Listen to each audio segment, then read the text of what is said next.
Bonjour et bienvenue à tous pour ce second webinaire Innovation Santé. Nous avons le plaisir d'accueillir Manon Legourdier qui est notre membre du COMEX en charge de l'innovation. D'ailleurs, félicitations officiellement pour votre nomination. Et Mathieu Pereira qui est notre responsable marketing en assurance santé. Et également, félicitations pour cette nomination. Donc on a la chance en fait de les avoir aujourd'hui. Ils vont nous parler d'innovation en santé dans le cadre de la semaine de l'innovation chez Gras Savoye Willis Towers Watson. Ce webinaire est enregistré et sera bientôt disponible sur le web, puisqu'on retransmet tous les podcasts. Si vous voulez poser des questions à nos animateurs préférés, n'hésitez pas, vous pouvez le faire à travers la fenêtre de chat en haut à droite de l'écran. Et ceci étant dit, je vais vous laisser la main, messieurs, dames, et nous expliquer en quoi on peut innover en santé. Donc, en ce qui concerne l'organisation de ce webinaire et l'ordre du jour, donc on a choisi de repartir sur la même formule qui avait plutôt bien marché selon les retours que nous avions eus lors du premier numéro. Donc, à savoir une rapide introduction où on fait une introduction un peu sympa, un peu marrante sur les innovations qui arriveraient d'ici une centaine d'années, 200 ans, pour le voir dans le spectre très très large. Ensuite, on se recentrera sur les innovations qui existent aujourd'hui avec ce qu'on appelle la santé de demain. L'impact sociétal de ces innovations sur les organisations, sur les entreprises, pour nous, les personnes, et enfin les solutions que nous voyons aujourd'hui apparaître pour essayer de répondre à ces problématiques. Alors, pour débuter, simple rappel par rapport au dernier webinaire, mais il y a sans doute des nouvelles personnes qui sont connectées. Donc l'innovation, le choix qu'on fait à travers ce webinaire, c'est pas l'innovation de manière plus large que simplement digitale et technologique. L'innovation, ça vient bien plus loin, et l'idée, c'est qu'à l'instar de ce que dit le directeur exécutif de BPI France, on est également sur de nouveaux modèles économiques et sur de nouvelles attentes sociales et sociétales. Et c'est bien l'ensemble de cette vision de l'innovation qu'on veut vous présenter à travers ce webinaire. Plus concrètement, l'innovation au secours de la santé, on a un environnement et un secteur en santé et RH qui se transforment.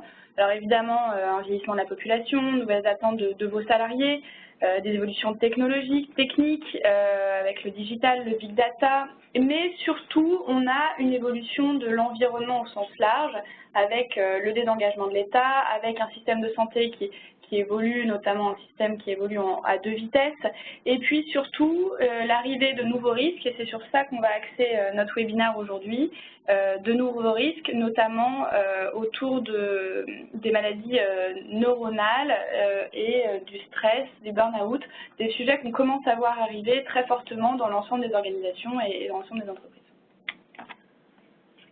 Donc, dans le premier numéro du webinaire Innovation, pour ceux qui avaient eu la chance de nous suivre, nous avions abordé la médecine au sens large du terme, c'est-à-dire vraiment les avancées technologiques, avec notamment les avancées chirurgicales, l'impression 3D, etc. Aujourd'hui, le thème que nous allons développer est le cerveau. Donc, au sens large du terme, pas le cerveau en tant qu'organe, mais sur deux aspects bien différents, mais très importants parce que très impactants pour notre société. Le premier, comme l'a dit Manon, c'est un peu la neuroscience et l'augmentation des maladies redoutées avec des maladies neurodégénératives comme Alzheimer par exemple. C'est un vrai enjeu et un vrai impact pour aujourd'hui les Français et les personnes dans le monde, mais également pour les entreprises. Et le deuxième aspect qui est le bien-être. Donc le bien-être qu'on relie souvent au cerveau, donc le bien-être ce sont des signaux qui sont envoyés au cerveau, que ce soit le bien-être physique ou le bien-être psychologique. Donc on va aborder cette problématique également qui a un vrai impact notamment pour les entreprises au niveau du stress, au niveau du burn-out, car ça a un vrai impact sur la productivité. Dans le bien-être, on a aussi toute la notion de notre rapport justement à notre environnement et notamment notre environnement de travail, mais ça va aussi un peu plus loin avec justement l'envie de manger plus sain, d'être dans un environnement plus sain. On sait qu'on est entouré de scandales avec les perturbateurs endocriniens, etc. Et donc on a aussi une évolution des salariés vis-à-vis de toutes ces questions-là. Donc, avant de rentrer dans l'innovation qui existe aujourd'hui et vous présenter la santé de demain, on va faire, comme on en a pris l'habitude, une petite introduction sur l'innovation à très long terme, sur, comme je l'ai dit en introduction, un spectre un peu sympa. Donc, pour ceux qui sont les plus cinéphiles d'entre vous, vous allez reconnaître, je pense, le visuel. Lors du premier numéro, on avait parlé de séries comme Black Mirror, comme Altered Carbon, pour mettre en avant la place des innovations dans la société, en mettant en avant les spectres positifs et négatifs de ces innovations. On va, pour démarrer, faire un focus sur l'intelligence artificielle. Donc l'intelligence artificielle, c'est sans conteste l'une des innovations les plus attendues, attendu de par les impacts positifs, mais aussi par rapport aux dangers, aux questions qu'elle suscite. L'IA deviendra-t-elle un danger pour l'homme? Sera-t-elle capable de ressentir un jour, de devenir de plus en plus humaine? Donc autant de questions que l'on se pose et qu'il faut se poser. La série Westworld met en avant un monde qui a été créé pour les hommes, pour de différentes raisons, et notamment pour les divertir, où ils interagissent avec des intelligences artificielles qui revêtent l'apparence d'humains. Et l'intelligence artificielle est tellement bien faite et avancée technologiquement qu'on a du mal à faire la différence entre les humains qui se rendent dans le monde pour se divertir et les intelligences artificielles. Et sans vous spoiler le but de la série, les intelligences artificielles sont capables de ressentir et ressentent de plus en plus au point de pouvoir interagir avec les humains d'une manière un peu plus réactive et un peu plus, on va dire, d'interagir d'une manière plus humaine. Donc pourquoi on a choisi de vous parler de cette série-là? C'est parce que c'est l'importance de se questionner sur la place des innovations, des technologies dans la société actuelle, les impacts, les perspectives qui peuvent en ressortir, mais aussi les dangers. Donc ça, c'est un peu pour le point, on va dire, positif de la technologie, notamment avec des machines qui pourraient être à long terme capables de ressentir. Pour partir sur l'aspect un peu plus négatif, on va vous présenter Norman. Donc vous savez, Norman paraît pas très sympathique comme ça au premier coup d'œil, mais Norman, c'est une intelligence artificielle qui a été développée par des chercheurs du MIT, où ils ont fait le choix, pour justement démontrer les aspects plus négatifs et les dangers de la technologie des intelligences artificielles, de rendre cette intelligence psychopathe. Donc comment ça marche? Donc, pour la petite anecdote, Norman, il a été baptisé comme ça en l'honneur du personnage de Norman Bates dans le film Psychose d'Alfred Hitchcock. Pourquoi on a choisi de vous parler de ça? C'est pour enseigner à une IA ce qu'elle doit savoir. Les chercheurs ont généralement recours au machine learning, donc c'est un terme qu'on utilise souvent en termes d'intelligence artificielle. Ça permet, via les algorithmes, de venir enseigner à ces intelligences artificielles des schémas qu'elles vont reproduire, qu'elles vont enrichir pour pouvoir apporter une réponse à une problématique. Une espèce de robotisation de la pensée. Exactement. Mais c'est une robotisation de la pensée qui est calquée, comme les algorithmes sont nourris par les humains, qui sont un peu calqués sur la façon de penser humaine. Donc dans la manière positive de penser, avec les formidables perspectives, notamment en termes de santé que cela représente, mais également en termes de danger. Il faut normal qu'ils ont fait, c'est qu'ils ont nourri l'algorithme via des forums extrémistes trouvés sur Internet via des réseaux néonazifs, etc. Je vous passe un peu le détail. Et l'intelligence, donc toute seule, via son algorithme, est devenue complètement psychopathe, a tenu des discours vraiment plus que limites sur beaucoup de sujets. Et vraiment, cet intérêt était vraiment de montrer le danger de cette technologie-là qui est nourrie par l'humain. Et du coup, même si la technologie est le reflet positif de l'homme, et il y a des perspectives vraiment géniales, c'est aussi un vrai danger qui doit être surveillé parce que ça décuple aussi et ça amplifie les aspects négatifs. Alors, il y a un exemple, si je peux me permettre, c'est la voiture autonome, où il y a de l'IA en fait qui calcule entre les voitures, les distances et les bonnes conduites. Et on s'est rendu compte que pour adapter la voiture autonome dans la circulation avec l'humain, il fallait la rendre faillible, parce que comme elle était trop excellente et optimisée dans le calcul des trajectoires, ça générait des accidents. Et donc on a été obligé de revenir sur une humanisation, c'est-à-dire l'erreur, dans la mécanique de l'intelligence artificielle pour la rendre humaine. Donc on commence à rentrer dans ce genre de schéma. Complètement. Donc voilà, on nous a fait une petite introduction sur le très long terme, ce qui pouvait, notamment les perspectives positives ou négatives de telles technologies. On va maintenant rentrer dans le détail de la santé de demain, notamment avec les startups et les innovations qui existent déjà aujourd'hui. En démarrant par, donc on va rester sur la lancée, c'est l'intelligence artificielle. Mais plutôt sur le principe, l'intelligence artificielle vient accompagner l'expertise humaine. Donc, il y a de nombreux débats qui sont aujourd'hui qui sont très animés sur la place de l'intelligence artificielle dans la société. Est-ce que ça va remplacer l'homme d'une manière, dans les organisations, au niveau des emplois, etc. On s'aperçoit quand même complètement, notamment de par ce que vient de dire Bertrand sur le fait le côté faillite des intelligences, ça vient en accompagnement de l'expertise humaine et pour, notamment en termes de santé et médicale, venir accompagner le phénomène qu'on appelle l'expérience patient. Donc on entend souvent parler de l'expérience client, l'expérience utilisateur, c'est tout ce qui englobe la consommation d'un produit ou d'un service. Pour la santé, c'est un peu la même chose. Aujourd'hui, dès qu'on est patient, il y a une expérience autour. Donc ça vient du diagnostic, la solution médicale qui est apportée, l'environnement, et donc l'intelligence va venir accompagner ce phénomène-là. Et la première application de l'IA, c'est TESS. Alors TESS, c'est un chatbot qui est psychologue. Le choix a été fait en fait justement de travailler les algorithmes autour de la psychologie pour accompagner les patients en dehors du cadre hospitalier, notamment sur les maladies longue durée. Donc c'était le point de départ en fait de l'équipe. Dire voilà, sur les maladies longue durée, les personnes, une fois qu'elles rentrent chez elles, elles ont besoin d'un accompagnement psychologique 24 heures sur 24, 7 jours sur 7, notamment dans le cadre par exemple d'une crise de stress au milieu de la nuit. Du coup, ils ont choisi donc de développer une intelligence artificielle qui s'est nourrie en fait de plusieurs psychologues qui travaillent en milieu hospitalier pendant plusieurs années, donc une centaine de personnes qui ont appris à l'intelligence artificielle à répondre, à travailler le langage, à analyser les mots, puisque dans un cadre de psychologie, en fait, on a besoin également de s'adapter à la personnalité de la personne, au ton de la personne, et donc vraiment à l'utilisateur final pour mieux lui répondre et donc ne pas dire de bêtises plus que jamais. Donc comment ça fonctionne? C'est ce que vous voyez sur l'écran.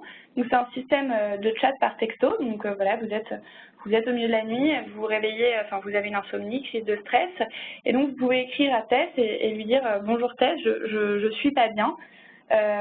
Donc Tess vous répond et vous va essayer de vous aider, de vous calmer. Elle connaît en fait votre antécédent, elle connaît vos problématiques et donc saura répondre au mieux à l'ensemble du sujet. C'est quelque chose qui est très important parce que ce qu'on voit, c'est que ça vient bien en complément d'une médecine humaine et ça vient en quelque sorte remplir des trous dans la raquette ou en tout cas faire un accompagnement complet au quotidien. Par ailleurs, ce côté non humain peut également aider certaines personnes, puisque ça peut, même si elle a un langage humain, un accompagnement, une empathie, en fait, vous n'avez personne derrière. Et du coup, vous pouvez raconter aussi beaucoup plus de choses et aller beaucoup plus loin dans la manière dont vous vous livrez à la personne, ou en tout cas à l'intelligence artificielle, à TESS. Ça fait le lien avec ce dont on a parlé en introduction. Je vous parlais de Westworld en rigolant un peu sur des intelligences artificielles capables de ressentir. Là, c'est vraiment une première étape, c'est-à-dire que l'intelligence artificielle est capable de comprendre les émotions. C'est vraiment l'aspect très important de ces chatbots, et là on en est aujourd'hui qu'au début. Peut-être pas seulement à travers les mots, mais également la manière dont les mots sont utilisés et tout le profil de la personne. C'est l'ensemble de ces éléments qui crée justement cette capacité à l'intelligence artificielle d'analyser véritablement les émotions et le côté émotionnel de l'échange, empathique. D'ailleurs, sur cet exemple du chatbot, c'est un vrai sujet. Il y a eu une vraie révolution dans la manière dont les chatbots évoluent. Avant, c'était des vrais FAQ, c'est-à-dire je pose une question, j'ai une réponse, ce qui est une automatisation de la réponse.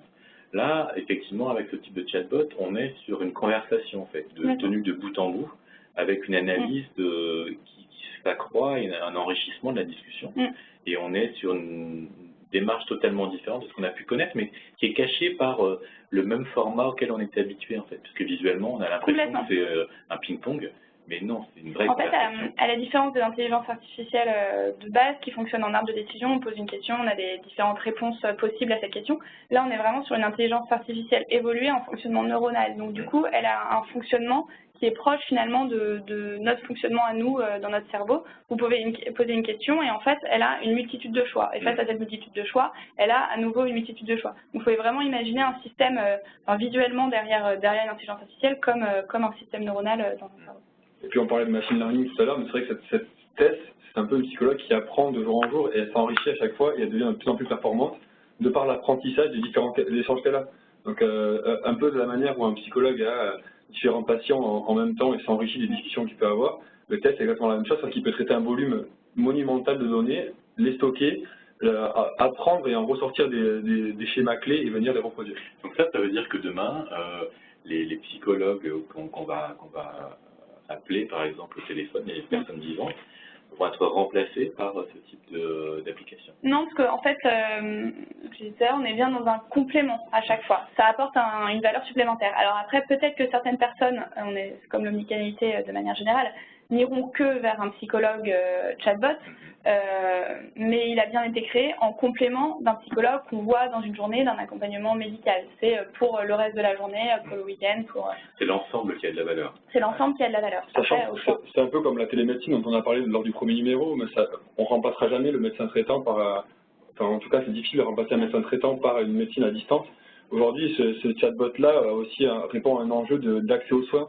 Ça répond aux déserts médicaux, ça augmente l'accès aux soins dans des pays en développement. Donc voilà, en termes de coût, exactement. Donc voilà, et puis il y a une disponibilité constante et immédiate. C'est du 24 heures sur 24, c'est du 7 jours sur 7. Les psychologues aujourd'hui, c'est pas le cas. Et c'est vrai que c'est des enjeux tellement forts, la psychologie, ça peut avoir un impact tellement fort sur la vie des personnes que c'est hyper important. Et ce qui est important, c'est que derrière ça, derrière cette intelligence, ce qui nourrit cette intelligence, ce sont des experts médicaux et ce sont des psychologues. Donc dans tous les cas, l'humain est de toute façon à la base même de cette intelligence. Donc une transformation quand même possible de cette fonction en fait médicale. Complètement. On en a parlé en introduction, mais c'est vrai que c'est devenu un réel enjeu, une vraie problématique aujourd'hui pour la société, c'est la hausse des maladies redoutées, comme les maladies neurodégénératives, Alzheimer par exemple. Et on s'est posé la question de la place de l'innovation pour lutter contre ces maladies. Donc il y a deux aspects. Le premier, c'est en ce qui concerne le diagnostic. C'est-à-dire qu'on va utiliser l'intelligence artificielle pour gérer les données de big data. Donc le big data, c'est un terme qu'on utilise beaucoup, qu'on entend beaucoup. C'est l'utilisation de données monstrueuses, une quantité monstrueuse de data à utiliser. Et l'intelligence artificielle, son avantage, c'est qu'elle permet de traiter en masse toutes ces données d'une manière rapide et pertinente, de venir les croiser, de les traiter et de venir toujours dans cette faculté d'apprentissage enrichir des schémas et des réponses et venir donner une réponse adéquate à une problématique. C'est-à-dire qu'aujourd'hui, un médecin qui va faire l'expertise pour une personne qui va avoir un atteinte d'Alzheimer, ben c'est son expertise qui est reconnue. Aujourd'hui, via l'intelligence artificielle, on va pouvoir intégrer une somme de données, des scanners, des réponses, des entretiens avec les patients, et la machine, l'intelligence artificielle, va être capable de ressortir une préconisation et de venir accompagner, toujours dans cette expérience patient, de venir accompagner le médecin dans son diagnostic. De par la quantité de données qu'il va croiser, qu'il va analyser, et de par sa faculté d'apprentissage et d'enrichissement des données. Alors, en fait, dans le premier webinaire innovation, vous nous aviez expliqué qu'on allait passer d'une vision de protocoles médicaux qui s'appliquent à tout le monde à une analyse vraiment individuelle des symptômes des uns et des autres pour retravailler le protocole qui sera appliqué à la personne et non pas à la masse des personnes qui sont concernées par une maladie en général. Exactement, on va aller vers une personnalisation un peu du diagnostic d'une manière beaucoup plus rapide et beaucoup plus fiable. Mais toujours, encore une fois, ça nécessite l'accompagnement du spécialiste qui va venir faire le diagnostic final. Mais au même qu'un spécialiste aujourd'hui va demander l'avis à un père, un deuxième avis médical, aujourd'hui, en fait, l'intelligence artificielle, elle va faire un deuxième avis, mais en intégrant une immensité de données. Elle va augmenter, en fait. Exactement. Et ça permet notamment de détecter en amont, très en amont, les symptômes et les maladies. C'est vraiment... Donc ça annonce aussi une transformation de la profession médicale de manière générale, puisque les outils de diagnostic vont évoluer. Complètement, mais au même titre qu'aujourd'hui, les chirurgiens, par exemple, aujourd'hui, ça fait une vingtaine d'années que les chirurgiens, voire plus, utilisent des bras armés articulés de robotisation pour venir les accompagner dans leur acte médical. Là, c'est juste que on va partir sur du diagnostic vraiment de l'interprétation de données. Ça arrive aujourd'hui dans ce côté-là, mais les médecins aujourd'hui sont complètement pour ce type d'utilisation-là parce que ça vient vraiment renforcer leur diagnostic. Toujours dans le domaine des neurosciences, vous savez que les neurosciences, c'est vraiment un des domaines médicaux qui évolue le plus depuis ces dernières années, où il y a beaucoup de recherches fondamentales et où il y a beaucoup d'innovations. Là, en plus de l'intelligence artificielle, on a également des outils technologiques, donc là avec la notion de prothèse du cerveau. Alors c'est un peu étrange dit comme ça, mais on est bien sur une prothèse qu'on implique dans le cerveau pour traiter certaines maladies neurodégénératives, notamment autour de l'épilepsie par exemple. L'idée est de pouvoir stimuler certaines zones du cerveau pour faire remonter des souvenirs et faire remonter des capacités physiques également pour revenir à une utilisation normale entre guillemets du cerveau. Donc, ils ont ainsi permis de faire remonter des souvenirs chez de nombreux patients, notamment là on teste 17 patients qui étaient épileptiques et qui ont eu cette capacité tous de retrouver des anciens souvenirs perdus. Ça améliore également donc la mémoire spatiale et plus généralement c'est le quotidien entier des patients qui est revu. Là sur les taux on a une amélioration de plusieurs points pour les patients atteints notamment d'épilepsie. face à cette prothèse du cerveau. De manière plus générale, les opérations du cerveau donc, sont vraiment en plein développement, avec une capacité à donner notamment des décharges électriques très très précises à certaines zones du cerveau pour réactiver ces zones après des traumatismes, par exemple des accidents ou des maladies neuronales. Ce point-là met vraiment en relief l'utilisation de la technologie au cœur de la santé, c'est-à-dire la partie d'avant sur les maladies neurodégénératives, on parlait du diagnostic, là on vient de traiter les symptômes. Donc il y a toujours cette dualité et cette double compétence de la technologie pour la santé, de venir détecter le plus en amont possible la maladie, venir la traiter de la bonne manière et en plus de venir réduire les symptômes pour, toujours pareil, augmenter l'espérance de vie, améliorer le quotidien, etc. Alors, autre innovation qui est vraiment très impressionnante en termes de santé, c'est la réalité virtuelle, ce qu'on appelle la VR, qui est utilisée aujourd'hui médicalement pour diagnostiquer, soigner et soulager. Donc il y a de multiples applications qui sont en termes de santé qui sont vraiment très très impressionnantes autour de l'utilisation de la VR. La première, qui est certainement la plus impressionnante, c'est la réduction de la douleur. Donc aujourd'hui, la douleur est très fortement connectée au cerveau, donc c'est le cerveau qui envoie des signaux au corps pour venir stimuler la douleur. L'utilisation de la réalité virtuelle permet via, donc, comme vous pouvez le voir à l'écran, c'est un casque avec un casque sonore et un casque visuel que l'on met sur le patient. Et en fait, ça va venir distraire le cerveau en quelque sorte, c'est-à-dire qu'on va lui montrer des paysages de vacances et des activités, enfin des rêves qu'il peut avoir. Et ça va venir complètement distraire le cerveau et donc, si ce n'est annuler complètement la sensation de douleur, ça va venir l'atténuer d'une très forte façon.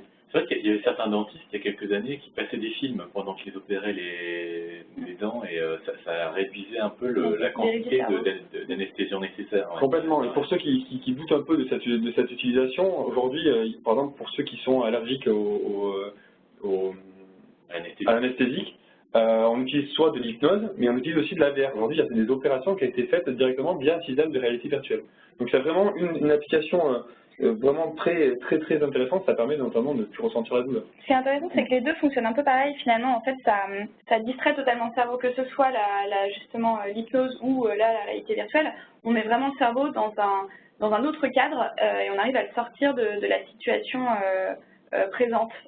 C'est toute cette recherche aussi autour du cerveau, autour de ça, qui est vraiment intéressante. L'autre utilisation, c'est le sujet de la dépendance. Donc là, on est plutôt dans la lutte contre les programmes, enfin les intoxications, pardon, et donc dans le cadre de programmes de désintoxication. L'idée, c'est que la réalité virtuelle va vous confronter à une situation dans laquelle vous aurez une proposition en quelque sorte, par exemple si vous luttez contre l'alcool, la drogue ou la cigarette, donc on vous propose de la drogue, on vous propose de l'alcool, etc. Et vous devez du coup lutter contre ça. Et ça vous permet du coup d'apprendre à mieux résister et du coup dans la situation réelle d'être en capacité de mieux résister. Et donc pareil, c'est basé sur des travaux de psychologie, à l'instar de tous ces programmes d'hypnose que des psychologues peuvent proposer pour vous permettre de lutter contre certaines addictions. Là, la réalité virtuelle va vous permettre non seulement d'apprendre à lutter, mais en fait de vraiment avoir la sensation d'être confronté à cette addiction et du coup, une fois que vous êtes dans le monde réel, entre guillemets, vous serez en capacité de mieux résister. Donc on est sur de la programmation du cerveau avec de la simulation de situation. Exactement. En fait, c'est une mise c'est graduel. En fait, on va commencer une personne à le mettre en situation d'une soirée, par exemple, même sans lui proposer au début de l'alcool ou une cigarette, etc. On va le mettre en situation de soirée, sachant que ce qui est hyper intéressant, c'est que aujourd'hui, quelqu'un qui est en lutte avec une addiction, elle est souvent seule face à l'addiction. Là, ça permet en fait il est accompagné par un médecin, un psychologue, etc. Et en fait, pendant qu'il vit la situation, on lui parle, on lui explique et on lui apprend de nouvelles manières de lutter contre cette dépendance. Et c'est vraiment très intéressant. C'est une vraie réflexion parce qu'on s'aperçoit notamment d'actualité que l'addiction au jeu a été reconnue comme étant une maladie par le CDE et que ça a des impacts sur l'activité professionnelle parce que ça sort des habitudes de vie, notamment de manger, de dormir proprement. Et c'est vrai que typiquement, ça peut être des choses qui peuvent se retrouver dans le quotidien d'un salarié, en fait, demain, en termes d'accompagnement à sortir de ce type d'addiction. Exactement. Autre type d'addiction, et ça repointe également le sujet des salariés, c'est le stress et la dépression. Là, on a également une capacité à lutter justement en envoyant des signaux positifs à travers des situations de réalité virtuelle. donc de réalité de combattre des symptômes dépressifs et de stress au quotidien. En fait, ça vous permet de sortir véritablement de votre environnement et du coup de faire face à des situations qui vont permettre de prendre du recul sur votre stress et de lutter de manière positive sur des symptômes. Ça veut dire, Manon, en fait, que je peux programmer ma responsable et qu'elle me fasse des compliments quand je suis en réalité virtuelle, en continu. Alors ça, je ne sais pas si ça va aider à lutter, mais dans l'idée, ça peut être pas mal. Mais c'est plutôt, en fait, à nouveau, c'est fondé sur des analyses neurologiques, psychologiques et même tout ce qu'on voit en ce moment sur le bien-être, etc., la méditation, par exemple. C'est utiliser à un moment donné où vous êtes mal, une situation extrêmement positive. Donc, je sais pas, tu aimes faire du bateau, bah là, en fait, tu vas prendre ton casque et tu vas te retrouver sur le bateau, etc. Et ça va permettre à ton cerveau de sortir de cette spirale négative. Oui, en fait, on se base sur le fait que 2 des sens sont stimulés, la vue et l'ouïe. Et à partir de là, en fait, on s'en sert comme canal pour toucher le cerveau. Complètement. En fait, rien qu'avec ces 2 sens, on est en capacité de modifier complètement le fonctionnement de notre cerveau à un instant T. C'est une application aujourd'hui qui est utilisée dans le cadre médical contre les dépressions, mais on peut imaginer demain un outil de prévention, c'est-à-dire par exemple, nous sommes basés à Paris, c'est vrai que Paris c'est une ville qui a d'énormes qualités, mais aussi quelques défauts, la pollution, le manque de nature, etc. Et on peut imaginer aujourd'hui des entreprises qui mettraient à disposition de leurs salariés, entre midi et 2, un casque de réalité virtuelle, les plongeant un peu dans un monde... Par exemple, en haut d'une montagne, etc. Ou dans les transports en commun, on pourrait mettre le casque et se dire, ben voilà, il fait beau. Exactement, ça permet de réduire le stress au quotidien et en termes de prévention, et ça augmente énormément le bien-être des personnes. Alors, le dernier point, qui était les dernières volontés, parce que c'est assez obscur comme... C'est assez obscur, mais au final, c'est une utilisation très très noble de la réalité virtuelle. C'est vraiment, parce que comment ça se passe quand on crée un webinaire innovation, c'est quand même maintenant, on fait beaucoup de veille, on regarde ce qui se fait un peu sur le marché, etc. Et là, quand j'ai vu ça, j'ai eu un petit effet waouh, en fait, ça paraît tout bête, mais à la fois assez logique. En fait, la réalité virtuelle va être utilisée pour les patients en fin de vie. C'est-à-dire pour diminuer le stress et accompagner faire un accompagnement vers la fin de vie, on va mettre une personne qui, par exemple, n'a jamais fait de cheval, mais qui a toujours rêvé de faire cheval, on va lui faire réaliser son rêve. C'est-à-dire que c'est une réalisation des rêves avant de partir, entre guillemets, et ça permet une très grosse diminution du stress lié au départ vers les... C'est le principe de Total Recall, où on achète un abonnement pour vivre son rêve en réalité virtuelle. Exactement, c'est vrai. Adapté à la fin de vie. C'est exactement ça, mais c'est vrai que cet aspect-là est assez noble parce que c'est vrai que je pense qu'une des craintes majeures de notre société aujourd'hui, c'est de ne pas avoir le temps de tout faire ou de réaliser ses rêves. On dit toujours si j'avais su. Ça remplace pas la sensation réelle, mais c'est vrai que, comme dit Manon, quelqu'un qui n'a pas fait de saut élastique, qui adore faire du bateau pour les Bretons par exemple, qui ont des rêves comme cela, ça permet de les accompagner, de réduire la faculté de stress de manière très significative. D'ailleurs, j'en profite pour dire que grâce à Wow-Litter, Watson est partenaire des Petits Princes et que l'objectif des Petits Princes, c'est justement d'offrir les rêves qu'ils peuvent avoir quand ils sont hospitalisés. Donc effectivement, c'est un sujet extrêmement important. Dernière innovation technologique, le casque Dream, qui est donc un casque qui a pour but d'optimiser votre sommeil. En fait, aujourd'hui, on a 30% de la population qui a des problèmes de sommeil. Ça a des impacts évidents sur le stress au quotidien, sur notre rapport au travail, sur notre rapport dans notre vie personnelle. Et l'idée, c'est à la fois d'analyser cette problématique-là et d'avoir une capacité de réponse à travers un bandeau. Donc en fait, le bandeau que vous portez du coup la nuit analyse votre activité cérébrale et va en fait en fonction de cette activité cérébrale et des données qu'il va récupérer, stimuler le cerveau à certains instants T, notamment pour renforcer votre sommeil profond. Ça stimule en fait à travers différents électrodes et on a des capteurs et donc en fait vous avez des tuyaux audio qui vont produire du son, non pas dans les oreilles, parce que vous voyez la personne sur l'image n'a rien dans les oreilles, mais à travers en fait une conduction osseuse qui va arriver jusque dans l'oreille des personnes pour que ces personnes puissent l'entendre.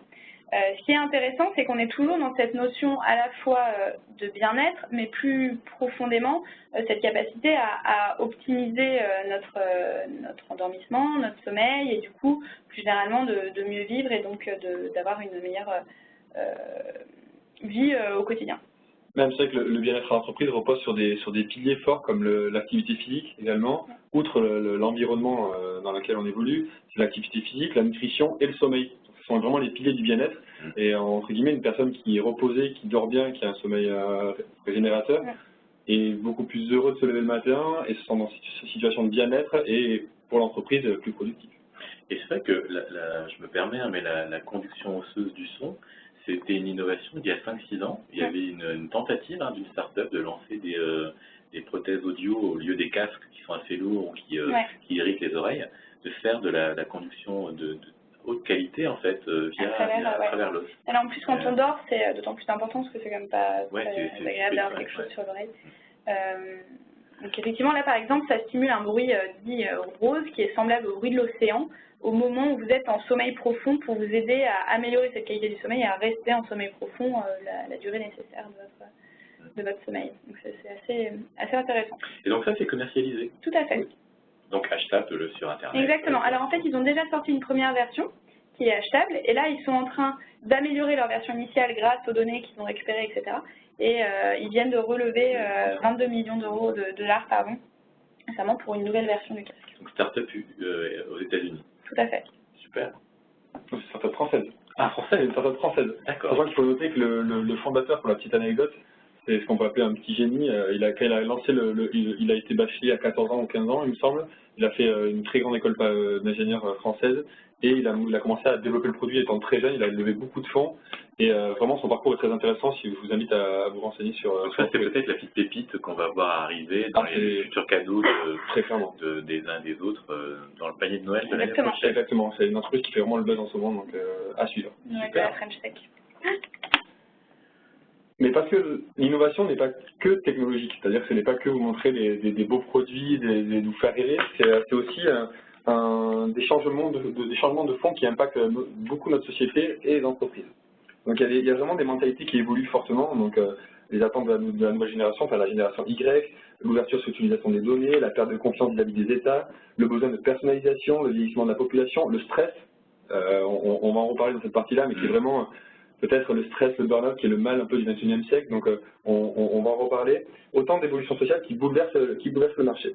Et en ce qui concerne les entreprises, la réduction du stress pour favoriser le bien-être est aujourd'hui primordiale. On a quelques données qu'on va vous présenter pour vraiment le prouver. Mais c'est pourquoi de nombreuses startups s'attaquent aujourd'hui au mal-être en entreprise. Alors le premier sujet, c'est une entreprise qui s'appelle Myrcen, qui a développé un boîtier qui a la capacité, grâce à des capteurs, d'analyser notre environnement. Qu'est-ce que ça signifie? En fait, c'est un père de famille qui a eu cette idée-là. Il est parti s'expatrier en Chine avec ses enfants. La Chine, vous connaissez la problématique de la pollution de l'air, mais également régulièrement de scandales autour du lait contaminé, lait infantile contaminé, etc. Et lui, ce qu'il a dit, c'est moi, ce que je voudrais, c'est un boîtier qui me permette de dire si mon environnement est sain, si ce que je mange est sain, etc. Et donc, il a développé sur ce fameux boîtier qui a la capacité non seulement d'évaluer la pollution de l'air, les rayons UV, les pesticides, les ondes, mais également ce que vous avez dans votre assiette sans toucher aux médicaments, donc grâce à ce boîtier, donc par exemple le gluten qu'il y a dans votre assiette. Ce qui est intéressant, c'est tout ce qu'il y a derrière. On a aujourd'hui, même en France, des scandales réguliers sur l'alimentation. On a une vraie prise de conscience sur la pollution, sur les pesticides avec les perturbateurs endocriniens, etc. Et du coup, des questionnements qui se soulèvent de plus en plus. Et une volonté d'avoir un environnement, que ce soit votre environnement personnel chez vous ou votre environnement de travail, le plus sain possible pour vos enfants en priorité, mais également pour vous au quotidien. Et donc cette entreprise a vraiment cette capacité à analyser l'environnement et du coup à répondre à une problématique de potentiel mal-être dans le cadre de votre environnement. Deuxième start-up, deuxième sujet, le mal-être au sens plus psychologique, donc comment être plutôt heureux au travail. Là, ce qui est intéressant, c'est toute la mouvance au sens large des Apitech, donc on connaît les FinTech, les InsurTech. Donc là, on est sur ces startups qui combattent le mal-être. Apitech, c'est du coup un ensemble de 15 startups qui ont pour but, avec des idées un petit peu différentes les unes les autres et souvent complémentaires, de s'attaquer donc au sujet du bien-être, à la fois dans la mesure du bien-être, dans l'optimisation des relations au sein de l'entreprise, donc entre collègues, de tout sujet autour du work-life balance, est-ce que j'ai un bon équilibre de vie, et puis de conseils santé au sens large, pas santé uniquement pathologique. Donc quelques exemples par exemple, 4 épingles, qui est un assistant personnel qui fonctionne par chatbot pour vous aider à mieux organiser votre vie perso et votre vie professionnelle, donc qui est proposé par des entreprises aujourd'hui. Et donc l'idée, c'est une espèce de conciergerie pour vos salariés, un peu large. Ensuite, vous avez So Activities qui permet en fait aux collaborateurs d'organiser, de participer et de proposer des activités de loisirs entre collègues, donc justement pour améliorer tout ce vivre ensemble et puis plus généralement le rapport à l'entreprise des différents collègues, puisqu'on sait que par exemple faire du sport au travail permet d'améliorer votre engagement dans l'entreprise. Là, on est vraiment là-dessus. Alors, sport, mais il y a également vos activités d'art par exemple ou une chorale, et donc l'idée c'est bien de pouvoir aider les salariés à organiser ça sans boucle mail mais à travers une application. Workwell, qui est une plateforme qui regroupe donc l'accès aux services de proximité de l'entreprise. Donc là, on retrouve un peu la conciergerie, mais l'idée, c'est de dire votre entreprise, elle est bien inscrite dans un environnement un peu plus large, et donc là, cette plateforme Workwell vous permet de plus apprécier le lieu où vous travaillez avec des propositions de réservation de restaurants dans le coin, de cours de sport, de massage à proximité, de covoiturage, de conciergerie, etc. Un ensemble de services complémentaires qui vous permet au quotidien d'améliorer votre vie dans l'entreprise. Voilà, donc je m'arrêterai là, mais ils ont aussi pas mal de sujets autour de l'amélioration du bien-être à travers des cours de sophrologie, de nutrition, d'ostéopathie. Donc c'est vraiment le bien-être au sens très très large pour optimiser notamment l'engagement et de vos salariés. Alors, c'est de la French Tech également. Oui, là oui, tout à fait. Alors Manon, moi je lancerais bien une idée comme ça qui est spontanée, c'est pourquoi est-ce qu'on n'inviterait pas toutes ces Apitech à venir chez Grâce à Voix ou Lister Watson, et si nos clients qui nous écoutent souhaitent venir, on serait heureux de faire une journée en fait spécialement dédiée à ces rencontres entre ces startups qui sont assez intéressantes et les clients qui nous écoutent ou même les contacts qui sont présents en ligne, qui seraient intéressés à les rencontrer. Je pense que ce serait une excellente idée. Une super idée. Sachant qu'il y a Apitech et puis il y a d'autres entreprises un peu autour qui répondent à des problématiques similaires, donc effectivement, organiser des rencontres. Donc, à tous ceux qui nous écoutent, si ça vous intéresse, n'hésitez pas à nous le dire et si on a un élan général, et on organisera cet événement assez rapidement. Et l'idée de mettre ce type de collectif en avant, c'est aussi de vous montrer des tendances qui par exemple, qui lèvent énormément de fonds. Donc ça montre vraiment un vrai besoin derrière ce type de collectif. On peut se demander si aujourd'hui, au même titre que les entreprises intègrent au sein de l'organisation en mode incubation des startups pour venir, par exemple la FinTech, l'InsurTech dont parlait Manon, on peut se demander si les entreprises demain intégreront ce type de startup au sein de l'organisation pour changer la culture de l'entreprise, mettre le bien-être vraiment en termes de pilier au sein de la stratégie de RSE. Donc c'est vraiment important et ça fait une bonne transition avec la slide suivante et on voulait vous montrer en fait quelques chiffres. Donc c'est toujours très intéressant de se benchmarker par rapport à ces pairs. Les chiffres que vous voyez à l'écran sont issus de l'enquête BTS qui a été réalisée par le groupe Willis Towers Watson en France. Donc, où de nombreux employeurs français de multiples organisations ont répondu. Et on leur a demandé quelle était la place de la santé et du bien-être dans leur entreprise. Et vous pouvez voir en haut à gauche sur le graphique qu'en quasiment 2 ans, avec des projections, les questions qu'on leur a posées, il y aura quasiment plus de 25 points en termes de volonté d'inclure la santé et le bien-être des employés dans les objectifs et les valeurs de l'entreprise. Donc ça fait vraiment le lien avec les Apitech et c'est une vraie volonté de la part des employeurs, il y a une vraie prise de conscience du besoin de replacer ces axes majeurs au sein de la stratégie de l'entreprise. Outre les programmes de bien-être reposant sur l'activité physique, on peut voir vraiment c'est énormément mis en place aujourd'hui, de plus en plus. Il y a des programmes de gestion de risques liés au mode de vie. Donc on a parlé du sommeil, la nutrition, il y a les addictions, etc. Donc c'est vraiment des programmes où on va plus loin que le fait du sport entre midi et 2. C'est vraiment aider le salarié et accompagner à améliorer le mode de vie, le bien-être dans sa globalité. Avec une projection pour l'année 2018 et en 2019 de la gestion de la santé psychologique et des comportements des salariés. Donc il y a une vraie prise de conscience également des employeurs pour venir accompagner notamment autour du stress, autour des burn-out, des dépressions, la santé psychologique des salariés. Donc on voit vraiment qu'il y a les employeurs sont prêts, sont matures à mettre en place ce type de sujet. Au niveau des différents facteurs qui sont les problématiques liées au mode de vie présents dans les entreprises, les employeurs nous disent qu'à 71% c'est le stress qui est ressenti par leurs salariés.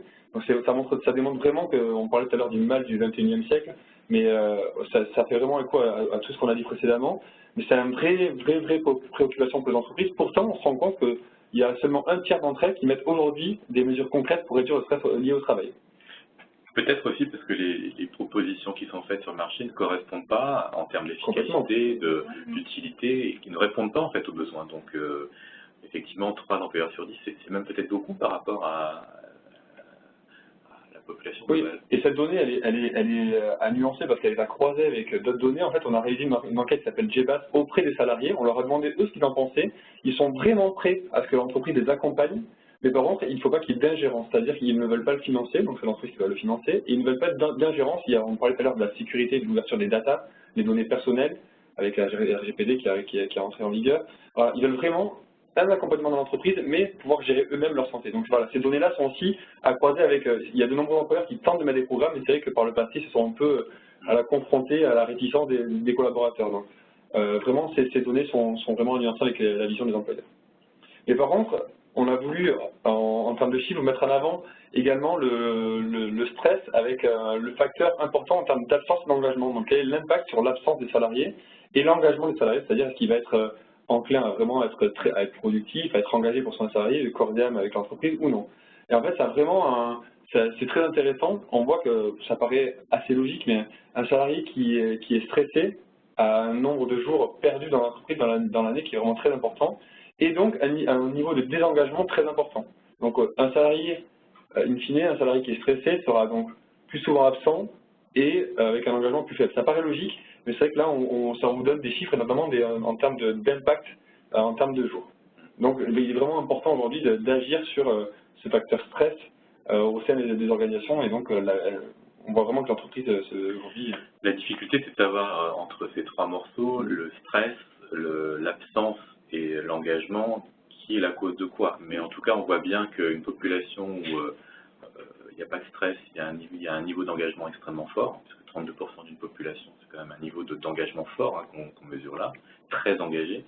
On voit qu'à minima, il y a une productivité, et financièrement, l'équation est plutôt gagnant-gagnant pour l'entreprise, parce que la santé du salarié s'améliore, mais il y gagne.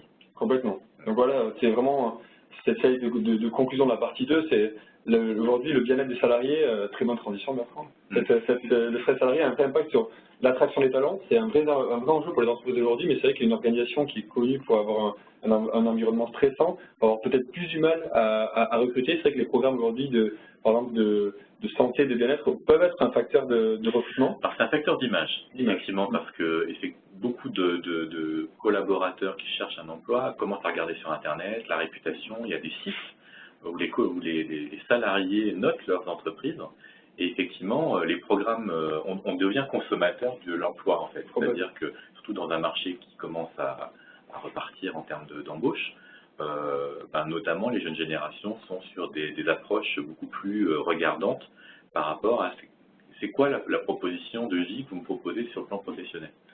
Et les sujets liés à la santé au travail deviennent un critère important.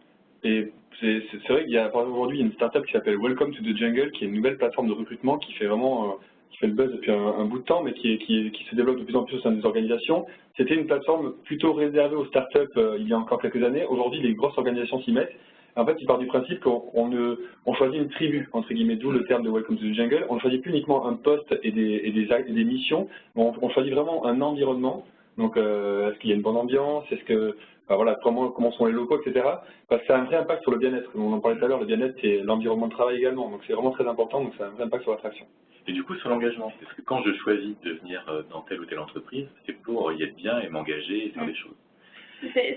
Celles qui l'ont bien compris, c'est des entreprises comme Google qui proposent des campus avec des lieux pour faire du sport, à l'intérieur des toboggans, etc. Et puis de la nourriture à volonté. Bref, ils sont allés très loin, mais on est bien sur une notion de bien-être au travail, alors même que le stress et les horaires de travail sont bien connus chez Google comme étant très élevés et très importants. Donc en fait, cette notion d'attraction des talents, c'est jouer avec quand même beaucoup de critères différents à analyser en fonction des talents déjà qu'on veut recruter et de l'entreprise. Alors, le point suivant, c'était l'absentéisme. On a montré le lien qu'il y a évidemment entre le stress et puis le déclenchement de l'absentéisme. L'absentéisme, c'est quand même, de manière générale, plus largement au-delà du stress, dans le cadre du bien-être, un équilibre entre un salarié qui a un équilibre vie familiale, vie professionnelle sain, qui a une bonne santé, qui a forcément un absentéisme moins fort. Et effectivement, le bien-être est un des leviers. En fait, on parlait il y a quelques années de la prévention, on prévenait le mal, et maintenant on veut promouvoir le bien.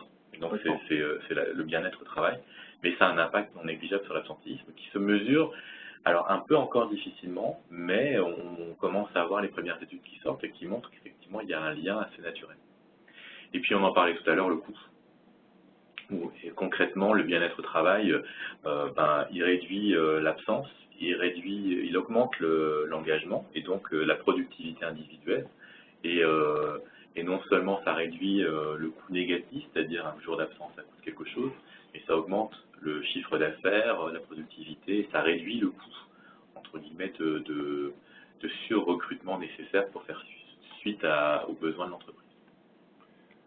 Donc au niveau des solutions, donc un peu différemment du premier numéro, on vous a montré dans la deuxième partie notamment tout ce qui était les Apitech. Donc il y a vraiment beaucoup de sociétés qui aujourd'hui ont été créées autour du bien-être. Donc toutes les entreprises trouveront de quoi faire pour améliorer le bien-être de leurs salariés. Mais ce qui est vraiment important de savoir, c'est que chaque organisation est différente. C'est-à-dire qu'on ne va pas mettre les mêmes actions de bien-être dans une petite structure que dans une grande, ou en fonction du secteur d'activité, etc. Donc aujourd'hui, dans les solutions qu'on vous amène, ce n'est pas tant dans comment le traiter et quelle entreprise de bien-être, mais c'est comment identifier quelles doivent être aujourd'hui les beaux actions de bien-être. Donc on en a parlé tout à l'heure, mais pour rappeler un chiffre très important, aujourd'hui 45% des employeurs français veulent inclure la santé et le bien-être des employés dans leurs objectifs et leurs valeurs. Donc vraiment, c'est un vrai enjeu. C'est une tendance lourde surtout. C'est ça qu'il faut avoir en tête, c'est que 45% des entreprises qui vont l'écrire, c'est pas ceux qui ont l'intention de faire quelque chose, qui vont écrire quelque chose, ça veut dire qu'elles l'inscrivent entre guillemets dans leur ADN. C'est pas neutre, ça veut dire que en France, on commence à considérer que le bien-être et la santé sont des éléments importants dans la stratégie de l'entreprise. Notamment également pour une question de coût, on en a parlé tout à l'heure dans la slide de conclusion de la deuxième partie, mais on voit que l'absentéisme aujourd'hui sur les 4 dernières années a augmenté de plus de 18%, donc c'est vraiment très important. Et en termes de coût, on estime qu'1% d'absentéisme est égal à 1 à 2% de masse salariale. C'est énorme pour l'entreprise. Alors c'est vrai que le chiffre souvent qu'on donne c'est 1%, mais c'est le coût direct. Le coût indirect, d'ailleurs de démotivation parfois des gens autour, de surrecrutement nécessaire pour compléter, de perte de clientèle, parce qu'au final la personne n'est pas là pour répondre aux clients. C'est pas neutre. Alors les études aujourd'hui elles varient, c'est entre 1,6 et 2, donc, mais on sait que l'impact n'est pas neutre du tout. Et tu parlais du chiffre d'augmentation de 18% en 4 ans, si on remonte un peu plus sur 5-6 ans, le chiffre devient extrêmement fort et beaucoup plus fort que ça. Et c'est vrai que c'est un enjeu important notamment sur la partie prévoyance, puisque ça a un coût également en termes de couverture de ces absences. Donc on parlait des solutions et comment comprendre les leviers à actionner pour améliorer la vie des salariés. Une des premières actions possibles, c'est les études d'absentéisme. Alors effectivement, les études d'absentéisme, quand on regarde les différents facteurs, on trouve la santé physique, avec surtout les troubles musculo-squelettiques qu'on retrouve dans ce type de causes. On retrouve, et c'est quelque chose qui est parfois un peu sous-estimé dans l'inconscient collectif, c'est les risques psychosociaux. Et derrière les risques psychosociaux, il faut voir le mal-être, mais aussi la qualité émotionnelle en fait du salarié, comment est-ce qu'il se sent dans l'entreprise. Et quand on regarde on fait le lien avec le niveau d'engagement mesuré, un salarié qui n'est pas engagé, parce qu'il sur le plan psychologique, il ne se sent pas forcément en lien avec la stratégie de l'entreprise, il ne comprend pas ce qu'on lui fait faire, il a un petit rhume, il va s'arrêter. Quelqu'un qui est engagé, qui est vraiment dans une démarche dynamique, c'est son entreprise, il a la grippe, il va venir, il va faire ses différents rendez-vous, il va traiter ses dossiers il passera au travers. Donc il y a un impact émotionnel qui est assez important et qu'il faut prendre en compte dans la démarche. Et je reboucle d'ailleurs avec la petite start-up dont tu parlais tout à l'heure, hein, de chatbot psychologique. C'est un outil finalement qui peut être intéressant pour aider ça.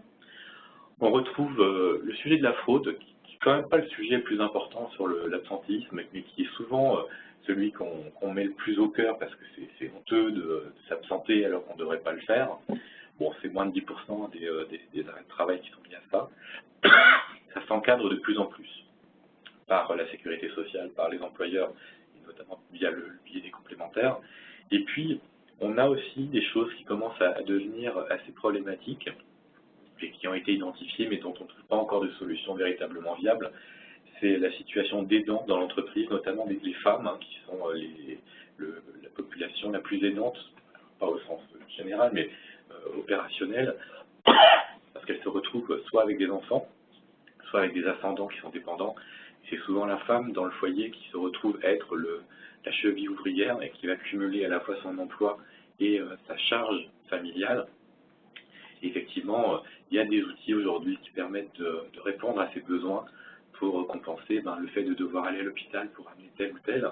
On peut accompagner à travers de l'assistance, à travers d'autres produits d'aide aux aidants qui sont des outils assez intéressants. Et quand on regarde, hein, on se rend compte que souvent les pourcentages de femmes entre 35 et 45 ans qui sont aidantes, c'est extrêmement fort. Je crois que le chiffre que j'avais en tête, c'était 40% des personnes de ce segment-là sont sollicitées pour l'aide à un tiers.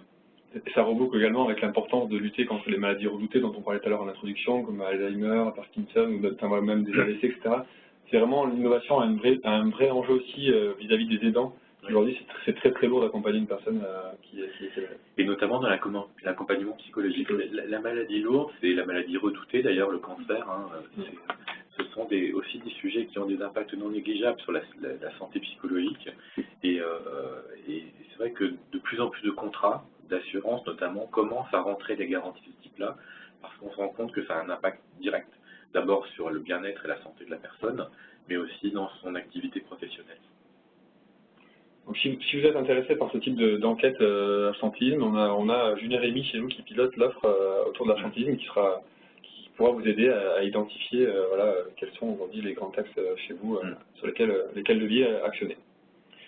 Et outre l'enquête d'absentéisme, on fait également des enquêtes d'engagement. Alors, l'enquête d'engagement, ce qu'il faut avoir en tête, c'est que il y a plusieurs niveaux de mesure de l'engagement. L'engagement complet durable, c'est un achèvement en fait dans l'évolution d'un salarié dans l'entreprise.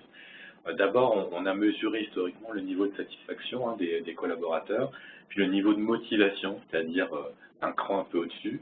Le niveau d'engagement, c'est vraiment différent, c'est mon entreprise. J'y suis bien, je veux contribuer extrêmement fortement. Et l'évolution en fait de la mesure de l'engagement, c'est l'engagement durable. C'est combien de temps ça dure en fait, et est-ce qu'on peut rendre cet engagement pérenne. Et donc on se retrouve effectivement avec des engagements qui sont pluridisciplinaires, hein, avec l'émotionnel, le rationnel, le motivationnel, si on peut transformer ce mot anglais en français. Et on est sur de l'engagement en anglais de l'empowerment, c'est-à-dire qu'on aide les gens à faire et ils prennent le pouvoir. Et puis il y a l'énergisation. Il y a beaucoup de dirigeants maintenant qui disent « moi mon job c'est de donner de l'énergie à mes équipes pour impulser des choses et les faire changer et avancer ». Et effectivement l'évolution de la mesure de l'engagement c'est un des vrais piliers du travail des équipes Talent and Reward ici chez Willis Towers Watson, qui peuvent aussi accompagner ce type de démarche de manière scientifique. Et là, on fait un peu le lien aussi avec l'innovation. Cette démarche de mesure, elle est structurée, elle est mathématique, elle est scientifique, et les équipes sont vraiment extrêmement pointues sur l'accompagnement de ce type de démarche pour une entreprise. Donc, en conclusion, on a vraiment voulu aujourd'hui essayer de vous montrer par rapport, par exemple, notamment au bien-être, qu'il soit physique ou psychologique, autour des innovations, des changements sociétaux, quel sera le système de demain, quelle est la place de l'entreprise, comment agir. quelles peuvent être les solutions que vous pouvez mettre en place pour identifier les leviers d'action pour améliorer, encore une fois, ce bien-être et diminuer le mal-être en entreprise. Tout ça en gardant à l'esprit que l'environnement aujourd'hui est changeant, donc ce qu'on nous a montré aujourd'hui ne sera peut-être pas vrai dans 2, 3, 4, 5 ans. C'est ça qui est vraiment important de suivre les tendances. C'est vraiment ce qu'on essaie de faire avec le webinaire innovation en faisant beaucoup de veille avec Bertrand et Manon. J'espère sincèrement qu'on a pu vous donner un aperçu de ces problématiques très importantes, répondre à vos questions également que vous auriez pu avoir.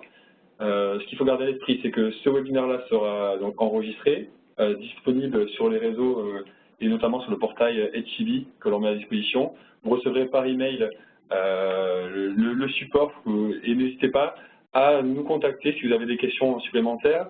Si vous souhaitez être mis en relation avec nos experts, notamment en termes autour des enquêtes d'absentéisme et des enquêtes d'engagement, nous le ferons avec plaisir.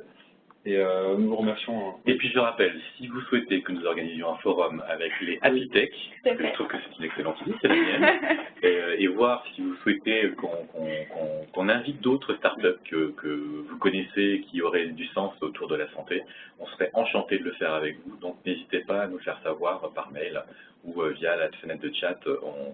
On se fera un plaisir de répondre à vos demandes. Sachant qu'il y aura un 3e numéro du webinaire innovation, on n'a pas la date exacte encore, mais à la rentrée, après les grandes vacances, on va essayer d'être au studio de tout l'été et de vous présenter de belles innovations. Merci à tous les deux, c'était extrêmement intéressant. Merci à tous de nous avoir écoutés et puis à la prochaine fois. Au revoir. Au revoir.